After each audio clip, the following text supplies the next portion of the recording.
Yan, gigil na gigil, mga bossing, yung mga congressman.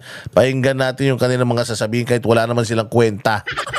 Ng mga kongresista ang pag-urong ng Senado sa petsa ng pagpresenta ng Articles of Impeachment ni Vice President Sara Duterte. Para sa ibang detalye, live mula sa Kamara sa Quezon City, mag-uulat si Marian Enriquez. Marian, ano ba ang sinabi ng ilan sa mga House prosecutors dyan? Yes, Ruth, dismayado nga yung ilang House prosecutors dito sa Dismayado sila eh. Di dapat magpakasaya tayo. Pagina sa sarap ng buhay nyo ha. Hoy, sagutin nyo muna yung yung expose ni Toby Chanco na mga binayaran kayo, mga hayop kayo. Na tumanggap daw kayo ha. O si Toby Chanco mismo nagsabi noon, aliado ni Bongbong yun. Sinabi niya na ibinenta raw ni Romualdez yung development plan ng Pilipinas nang hindi sinasangguni sa presidente. Ganun katanga yung presidente. Mas presidente pa yung pinsan niya kaysa sa kanya. So yun ang atupagin nyo, sagutin nyo, deny nyo. Tangin na ninyo, hanap kayo ng mga may bubutas ninyo kay Inday Sara, yung si Toby Chanco na sinabi kayong lahat ng mga pumirma, puros kayo tumanggap kayo ng ayuda. Hindi nyo na sinasagot-sagot yan pag-reschedule ng presentation ng Articles of Impeachment ni Vice President Sara Duterte. Nakatakda kasi dapat ito sa June 2 pero iuurong po sa June 11. Para kay House Prosecutor at Iloilo 3rd District Representative Lawrence Defensor, kawalan sa taong bayan na tumagal pa o hindi magtuloy ang paglilitis. Hindi raw dapat i-delay ng Senado ang pag-usad ng impeachment trial.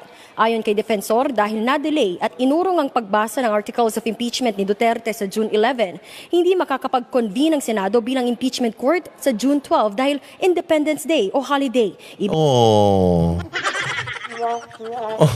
Sakit naman. Sayang, sisikat na sana tong kupal na to. Kaya lang wala Mukhang ayaw ng mga senador. Ayan ang ibig natin sabihin. Na kayong mga congressman, mga supot pa kayo. Mga wala kayong mga silbi. At the end of the day, it has to be mutual. Bago kayo maging successful. Ang problema, yung mga senador at yung mga senator mas matatalino sa inyo. Kasi kayo, puros lang kayo pera. Nakatanggap kayo ng pera. Nakatanggap kayo ng mga projects na pagkakapirahan nyo. Yun ang importante sa inyo. Itong mga senador na ito, yan, they have to campaign sa buong Pilipinas sa 2028, yung mga matatapos ang kanilang termino or outgoing senators ng 2028, they will have to sell themselves to the Filipinos nationwide, actually worldwide, pati sa mga OFWs. Ikaw, congressman ka lang ng Iloilo, ilang kapurit lang yung bumoboto sa'yo. Yung bumoboto sa mga senador, milyon-milyon. So imagine mo kung susunod sila sa inyo na mga nagkamal-kamal na ng limpak-limpak na salapi. Kung susunod ang senador sa inyo, sila magpapakahirap pa silang linisin yung mga pangalan nila sa buong Pilipinas pag nangampanya sila. Sa tingin nyo, kakampihan nila kayo? Putangin ninyo, sabi nga nila, kumita naman na kayo, magsihinto na kayo. Magtrabaho na kayo.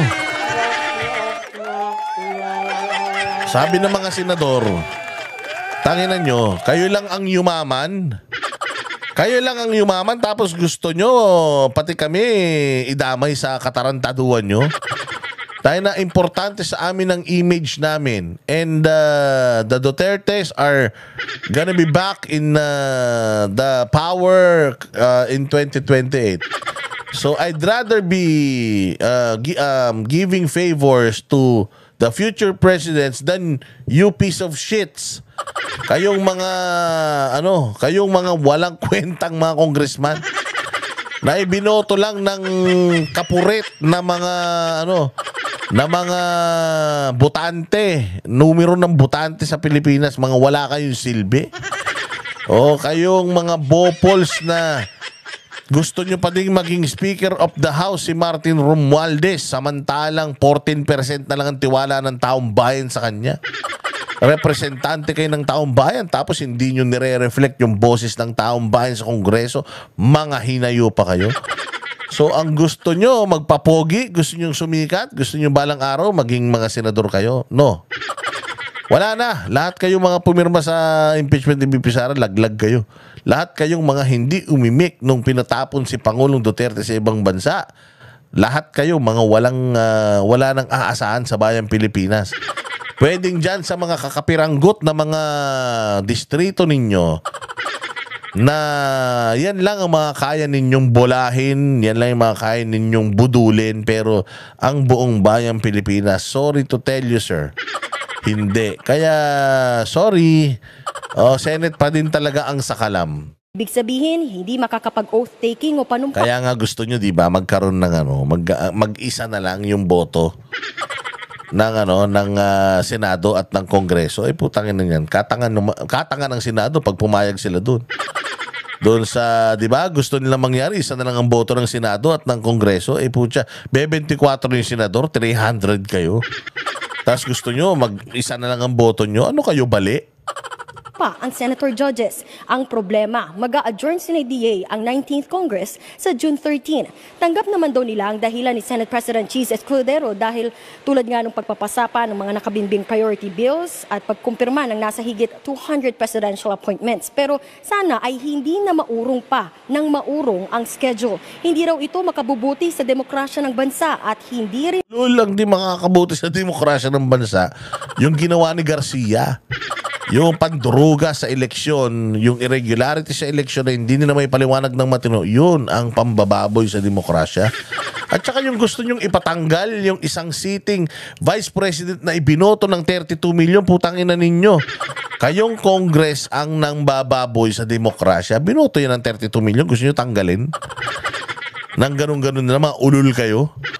Putangin na ang hinahanap nyo, ilang milyon, putangin na, ang daming perang sinayang ng opisina nyo.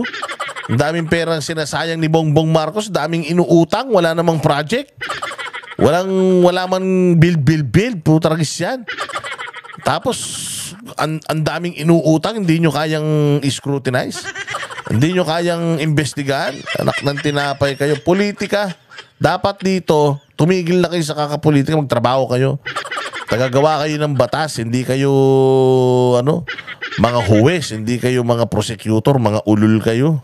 magandang refleksyon sa Senado. Umaasa si Defensor na i-uphold ng Senado ang kanilang constitutional duty na umpisahan na ang impeachment trial forthwith o agad-agad. Giit pa niya, dapat magtuloy-tuloy hanggat makakuha ng desisyon ng paglilitis kahit pa tumawid ito. Putang ina nyo, ba't salita kayo pa ng salita? Meron na kayong spokesperson ah. Di ba? Tangina nyo, may bago na naman kayong pasweldo. Kami mga Pilipino, hindi na tumaas ang sweldo namin. Kayo, may bago na naman kayong pasasweldoin. Wala naman dating spokesperson ng congressman, ang Congress. Ngayon, meron na kayong spokesperson. Pucha, ba't ikaw pa rin nagsasalita? Ba't ikaw pa rin pa-interview ng pa-interview? Bakit hindi na lang yung spokesperson nyo? Putang ninyo, mga patay gutom kayo sa karangyaan ah. Gusto nyo magsipagsikatan kayo? Pucha, gusto nyo palitan yung araw ah. Gusto nyo maging araw? Sumisikat din kayo araw-araw? Mga hinayo pa kayo? Mayroon na kayong spokesperson? Nagpapa-interview ka pa? Pati si Gutierrez yung tabatchoy na bulbul sarado.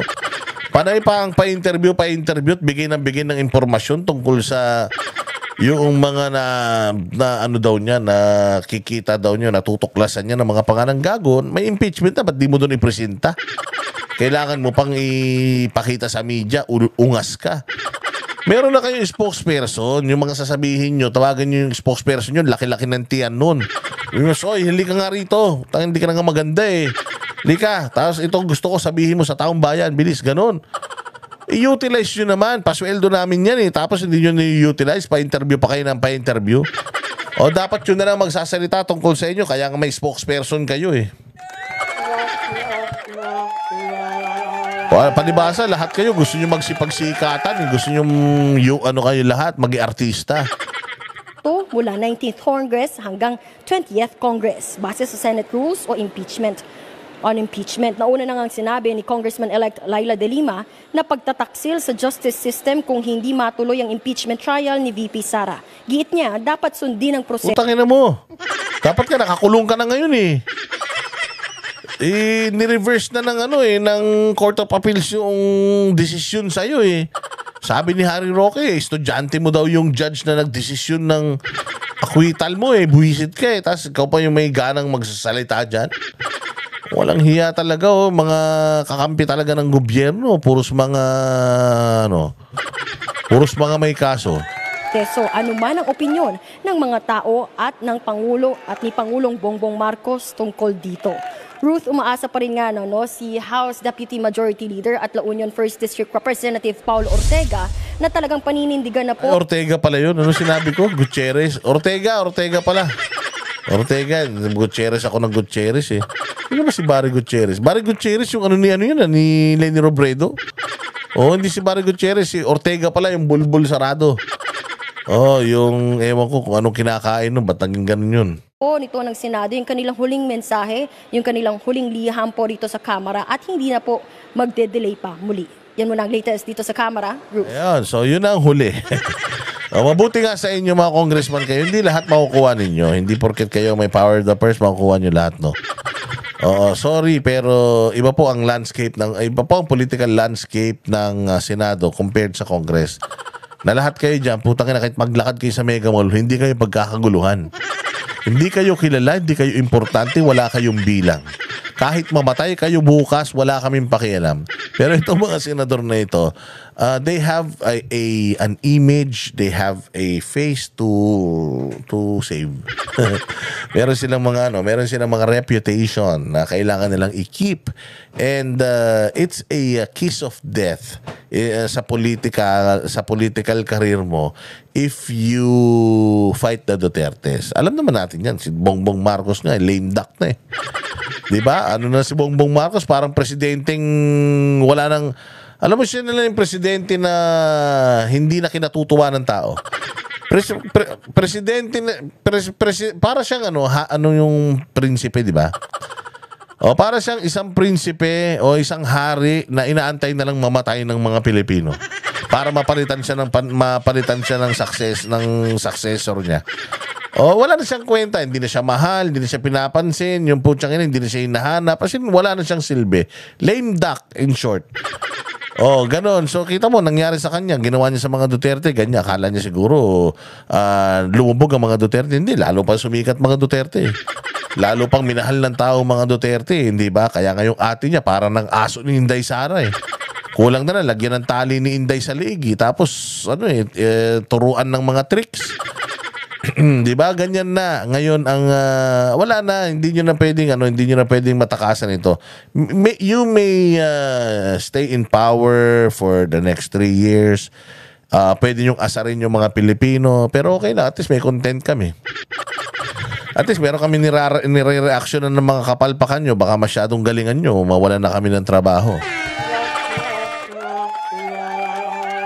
So, more kapalpakan, more kabalbalan. Pero disclaimer lang, katulad ng lagi natin sinasabi, wag nyo akong paniniwalaan dahil wala akong kwentang tao, di ako nagre-research, hindi po ako under oath, at ako po ay nag-entertain lang. Ako po ay tagapaghatid ng peking balita, kaya wag kayong maniniwala. Okay, baka naman sumakit ang mga puso ninyo, ha? Ganun talaga. Kung ayaw nyo sumakit ang mga puso ninyo, lalo na kayong mga nasa gobyerno, magsilayas na kayo dyan. Magtanim kayo ng kamote, gusto nyo maging mangingisda kayo. Okay, mag-alaga kayo ng pusa, magpakalmot kayo sa mukha, lahat gawin nyo kung anong gusto nyo. Wala kaming pake, pero hanggat pasahod kayo ng bayang Pilipinas, hanggat taxpayers money ang ginagamit ninyo sa lahat ng mga luho ninyo, makakarinig kayo mula sa mga katulad namin na nagnanais na maging malinis, maayos ang bayang Pilipinas. Kita-kita tayo ulit mga bossing sa susunod na vlog. Salamat po sa inyong panonood. Good night. Kami ang boses ng masa, hindi natatakot. Katotohanan lang, di kami nalulunod. Walang bahid ng sismis, lahat ay totoo. Kahit sino ka pa, pag mali ka babanatan ka. Walang pinipili kulay, wala kaming kinikilingan. Basta para sa bayan, kami lalaban. Pag tama palakpakan, pag mali banatan. Di matitinag, di matatakot, para sa bayan tuloy ang sigaw. Sa harap ng kamera, walang halong takot. Mga baluktot, lahat kayo'y tutumba. Ang hustisya at totoo, yun lang ang mahalaga. Kahit sinong harang, di kami matitinag. Walang pinipiling kulay, wala kaming